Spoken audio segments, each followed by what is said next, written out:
Okay, sir. They're under starters' orders, and they're off, and they come out to, well, rather tardy start, because the Galaxy Dust rather dwelt there, but as they start to settle down in the early stages, Single Love right on the near side, sharing the running with Indian Flower, then Bold Kelly also running fast on the far side with Madame Concord.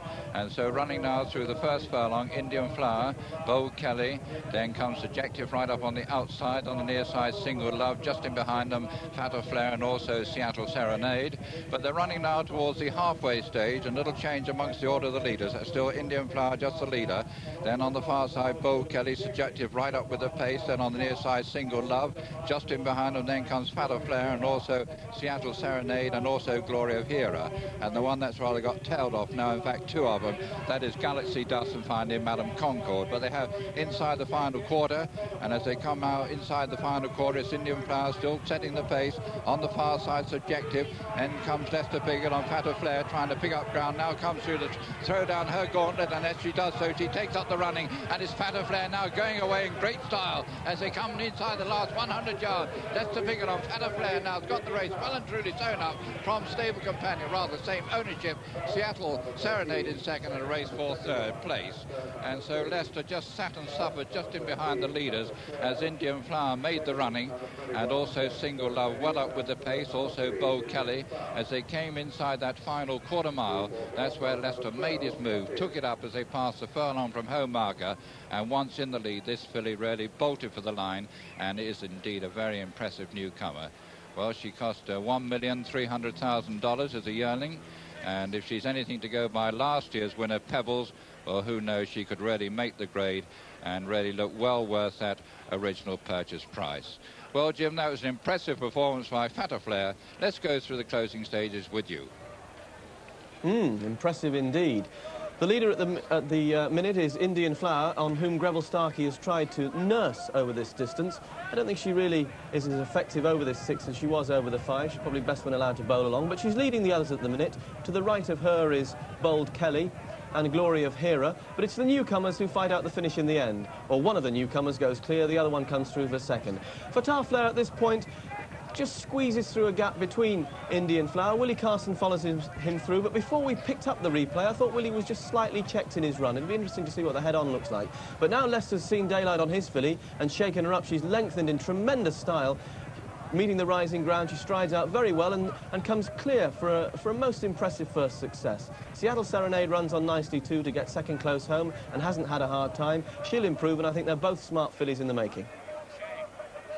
And we can see it head-on, or almost head-on. As you can see at this point, Bold Kelly with a noseband and Indian Flower in the yellow. Leicester's going to make his challenge in between those two. Willie slightly short of room in behind them.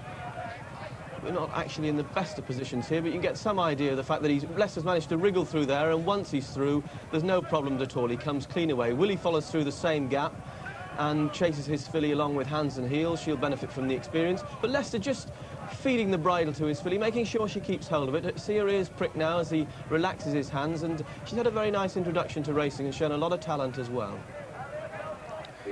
And so confirmation of the result of the Childwick Stud Stakes. It was won by number 13 Fatal Flare, owned by Sheikh Mohammed, trained by Henry Cecil and ridden by Lester Piggott. Second was number 21 in the same colours as Sheikh Mohammed, but trained by Dick Hearn, Seattle Serenade, ridden by Willie Carson. Third at number 3, Indian Flower, the mount of Greville Starkey, and fourth home, number 12, Cut-In, who also ran on well in the closing stages. Well, both these two fillies that you can see in the picture now, well, they cost very nearly $2 million as a yearling. So Sheikh Mohammed, he paid out $1,300,000 for the winner, and a mere $500,000 for the filly in the foreground, who's finished second. And so the rich gentleman has now recouped just about £4,500 in prize money for the first and second prizes for these two. But Fatal Flare, a really impressive performance by this filly. She was reported to be one of Henry Cecil's better two-year-old fillies, and indeed she's really come out and confirmed that today. A good run by Seattle Serenade in the foreground now, the white cap, and that incidentally was Lester Piggott's 49th winner of the season, so at the start of play that now puts him on level terms with Tony Ives, both of them having 49 winners to their credit. Trained here by Henry Cecil. So as Leicester gets off Fatal Flare, let's get her starting prizes, and that of the second and third from John. They go on. First, number 13, Fata Flare, the 5-4 on favourite. Second, number 21, Seattle Serenade at 7-1. And third, number 3, Indian Flower, 15-8 favourite. Dubai 100-30. Cherry Ridge 7-1. And Capo de Monte now an 8-1 chance from 11-2. Teased also at 8s. Fatah Flare 9-1, opened up at 7s. And Ever Genial out to 14-1 from 10s. Devon Defender 20-1. Dancella 100-1, all 9 quoted. And as the last one begins to go in, it's teased, and over to you, Graham. For this Musidora Stakes. That looks about it. All installed, under orders, and they're away. Devon Defender blinking for the first time. Just missed the break, and so too did Dubian and Helen Street. And Fata Flare took quite that keen hold going down to the start. Leads, but only by half a length. 2, Dancella in second place, Ever Genial third. Teased races 4-5, Cherry Ridge 6-7 Defender. 8, Capo di Monte. And then just in behind these comes Dubian and Helen Street, the back marker at this stage. But it's Fata Flare blazing the trail through the first quarter mile. From Dancella in second, and then Ever Genial third. Teased races 4. Devon Defender makes ground on the outside to go 5. And Cherry Ridge, Dubai on the inside. Capo di Monte and Helen Street still last. So, Fata Flare, Steve Cawthon, setting quite a sound level pace as they pass the 7-furlong pole. From in second place, Dancella. Then up on the outside, Devon Defender has made ground to go 3. Ever Genial rated 4, Teased 5, Capo di Monte 6, and then comes Cherry Ridge 7. Then Helen Street and Dubai and last with 5.5 to race. Fata Flare leads, Devon Defender in second, Dancella third, Ever Genial 4. And Helen Street makes a bit of ground, so too does Teased, 5 to go. Fata Flare yet to be headed in the Musidora. The leader from Devon Defender and Ever Genial and Teased and Dancella and Capo di Monte and Cherry Ridge and Dubai with quite a bit to do at this stage. 4 furlongs in which to do it. Next to the rails, Padetti is going to try and come with a run, but Fata Flare, Steve Cawthon, leads by 2.5 lengths from Ever Genial stable companion in second. Spot Dubai next to the rails, creeping closer, just on the inside, that is, of Cherry Ridge. Teased comes under pressure. Helen Street with it all to do, second from the left. 2.5 to race. Fata Flare going for home from stable companion Ever Genial. Dubai's got a sprout wings to win. She's in third place, but closing. Cherry Ridge under pressure gets us back there, back in forward. 2 out. Fata Flare, Ever Genial, with Dubai now switched to the outside and Padetti really rousting her along. Helen Street now getting into top gear, but quite a bit to do. Fata Flare still in the lead. Fata Flare from Dubai in second, Ever Genial back in third. Helen Street won't win this. Who's back in fourth. This is a good performance by Fata Flare, who's being kept up to her work, but Padetti is closing on Dubai on the outside. Fata Flare and Dubai, and Fata Flare from Dubai, and Fata Flare just holding on. Dubai's going to get to within half a length, but won't win. Fata Flare does. Dubai in second is close for third. Ever Genial just beats Helen Street. These race 3-4. Then comes Teased in 5, Dancella 6, Capo di Monte and Cherry Ridge beat 1, and that one was Devon Defender. And so the result of this Musidora Stakes, it's a win for number 8, Fata Flare, at 10-1. Goodness gracious me. Number 8, track record winner at Newmarket, starts at 10-1 in the Group 3 Musidora, owned by Sheikh Mohammed, trained at Newmarket by Henry Cecil, ridden by Steve Cawthon. So a big price double already here on the opening day of this Musidora and York spring meeting for Steve Cawthon. And that's his 37th winner of the season. Second, I think we'll find, was number 6, Dubai, ridden by Padetti. Padetti had plenty in reserve with 3.5 to go, was pegging back the leader, but just never got there. And third, I think we'll find, was this winner's stable companion, Ever Genial. But that's a photo for third, and also in that photo is Helen Street, ridden by Willie Carson, who's never really able to get into top gear. Somebody who is in top gear and absolutely flying. The man informed, the team informed, Steve Cawthon, Henry Cecil, and owner Sheikh Mohammed. And Steve has chosen right this time, right with a vengeance. And what a wonderful job he's made of judging the pace of this race. Made it all on Fata Flare, and to tell the truth, isn't ever really seriously challenged. As you can see, Pat Eddery obviously thinks that Dubai likes to have no daylight, because he's making his bid along the rails. Helen Street gets no sort of run there, well behind at this stage, only third from the left of your picture.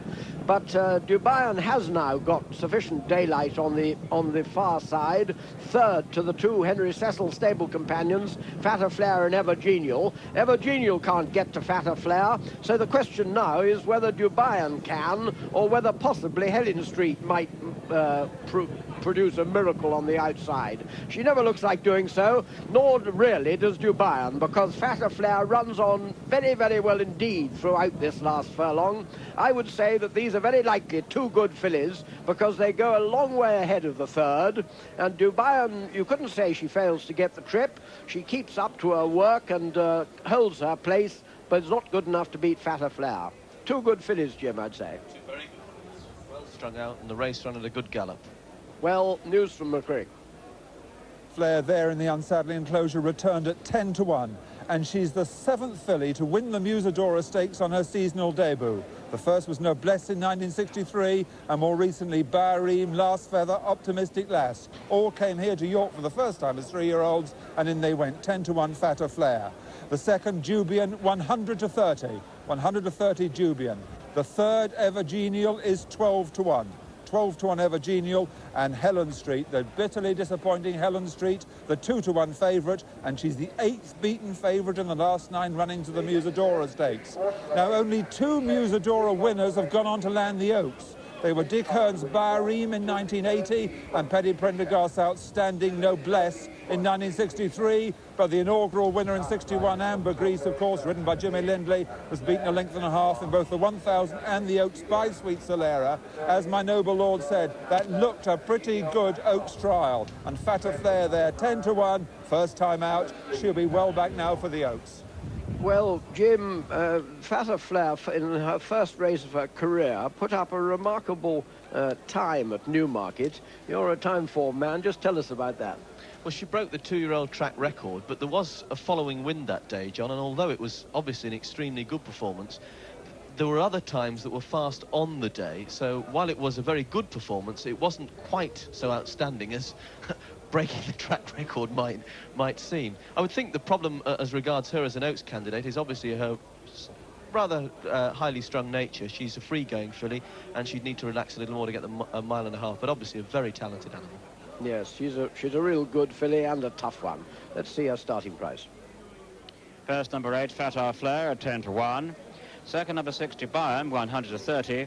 And third, number 7, Evergenial at 12-1. Helen Street was the 2-1 favourite, and 9 ran.